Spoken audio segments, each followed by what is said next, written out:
Howdy. 2014 Corolla. The infamous P2648 Rocker arm actuator control. That $1,300 part here in America. You can buy them on eBay for like $550 or so. Not sure if it's genuine Toyota. But anywho, the only other thing I found with this besides the actuator is one of the for the bank one side, the sensor, the cam sensor was shorted out, no doubt from the actuator. Now when you get started, you want to put it on number 1.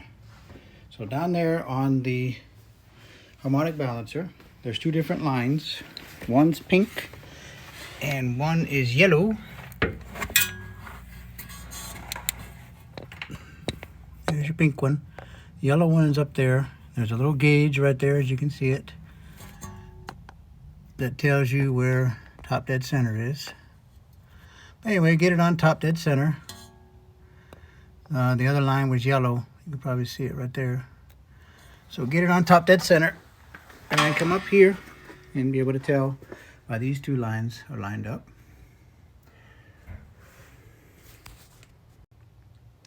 Okay, so for this pin here, you don't have to take the studs out and all that kind of baloney. All you have to do is put a screwdriver right here, right in between these 2. Put a small amount of pressure without breaking it. You're just taking pressure off of this clip so that that pin will come straight out. See that? See how I can't get it out? A little bit of pressure, comes right out. So there are 3 bolts that hold the actuator on there, and they're right in there.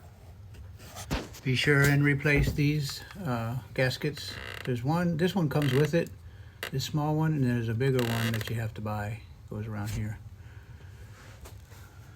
Now the only other thing I'll mention is when you get your valve cover off, make sure and put these VVT seals back in, because they were stuck to the bottom of the valve cover.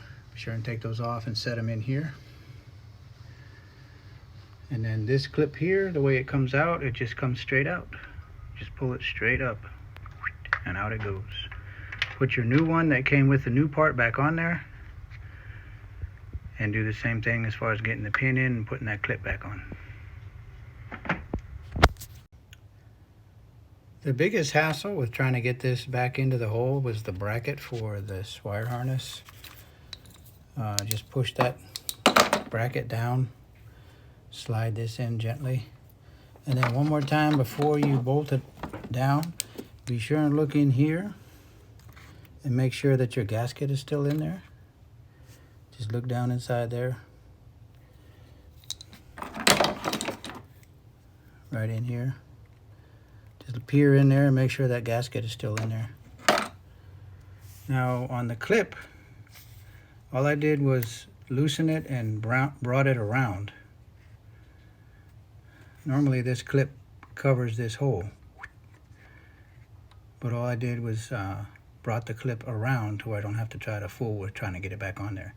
That way I just roll it back up and back on after I get the pin in.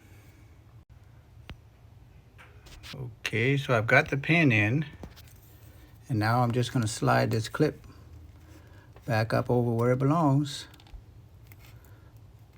and it'll go right into place, and that's it. Done deal.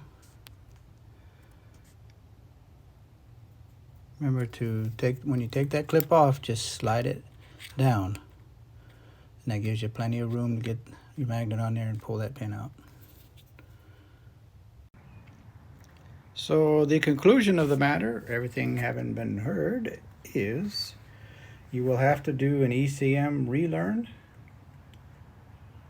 So you will definitely need a scanner to erase all the learned values and recalculate those, and then everything's good.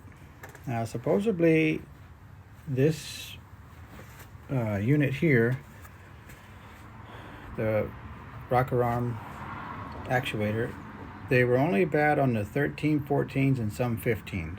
So I guess they started to go out before warranty. So that's why Toyota fixed it. So usually the 13, 14, and 15 are the only ones affected by this. And that's early 15. So there you go. Nice, easy project. I'd like to know if those units that you buy on eBay are, I mean, they're like $550, if they're genuine Toyota. I didn't want to risk it on this one. So there you go. Happy trails.